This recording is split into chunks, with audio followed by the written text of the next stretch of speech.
And welcome back to episode 42 of the Quiet Man series. Strangely enough, I just noticed episode 42, the meaning of life 42, as you will have found out in one of the previous chapters. And it's actually quite fitting that this is episode 42 or chapter 42, because an awful lot of meaning comes from this point forth in my life. It's going to be interesting to go back and track back through these episodes that I've recorded to see when the seismic shifts occur, because this is one of them. It's 2012.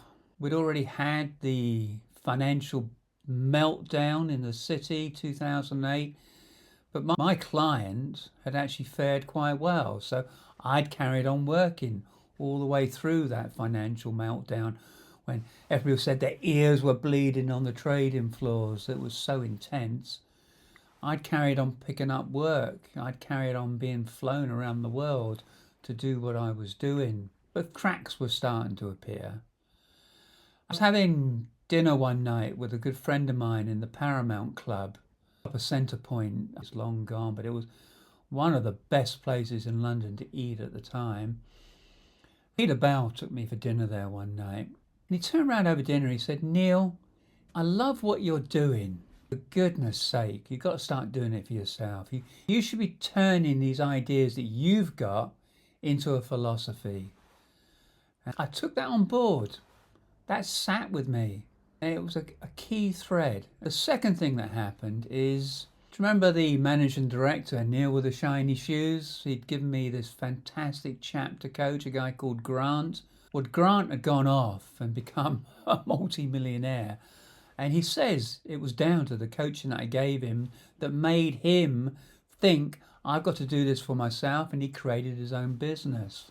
I met up with him. Grant is a very challenging character.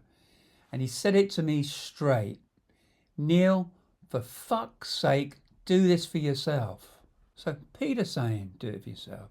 Grant saying, do it for yourself. And then there was the chap with the three forks, Roman. He turned round and said, "Neil, do it for yourself."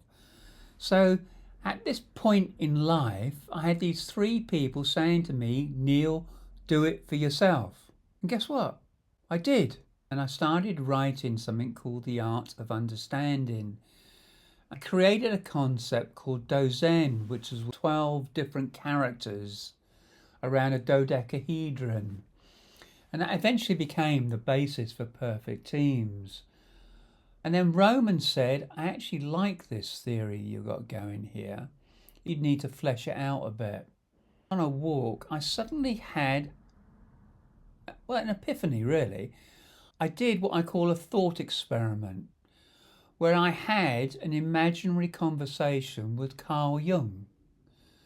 Now, Carl Jung wrote a seminal text called Psychological Types in 1921, which all psychometric tests in the world are based on. If you remember, I'm an engineer, and I took issue with some of it. So I had this imaginary conversation with Carl Jung, where I said, "Dr. Jung." He said, "Yes, young man." I said, "I love what you did with your book in 1921. Seminal text, great legacy. Here we are 100 years later. You've had all these psychological instruments that have been based on your theories. But what if you got the source code wrong?" He said, "Oh, tell me more." I said, "Well, you talk about attitudinal types, and then you talk about different components. The attitudinal types are introversion and extroversion. I'll give you those. I'll give that a great big tick."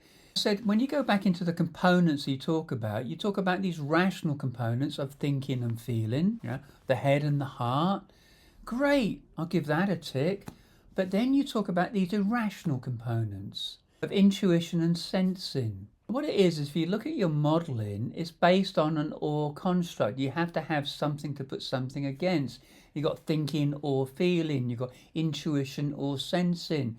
But when you actually look at sensing, it's just a smorgasbord of leftovers of thinking and feeling to give you something to juxtapose against intuition. Why don't you raise intuition to a primary level and put it on equal footing with thinking? So it's about thinking and feeling and intuition. And when you run those permutations, there's only 6 possible combinations, and then you multiply that by introversion and extroversion, it gives you 12 different character types, as opposed to your 8 personality types, or Myers-Briggs that took your work and extended it into their Myers-Briggs type indicator, which has got 16.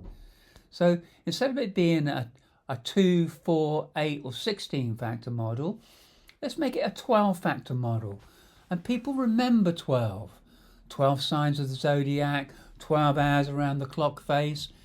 And Carl Jung looked at me and said, "You know what, young man?" He said, "I think you're right." I never did like that Myers-Briggs anyway. Always thought it was a parlour game.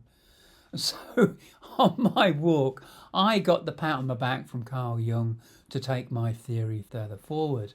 I unpacked that with Roman and we started coding. And that became the basis of the Perfect Teams indicator, which talks about character, not personality.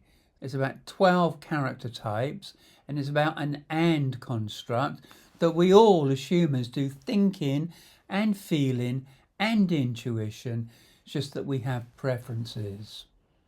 That became the basis of, for me, doing it myself.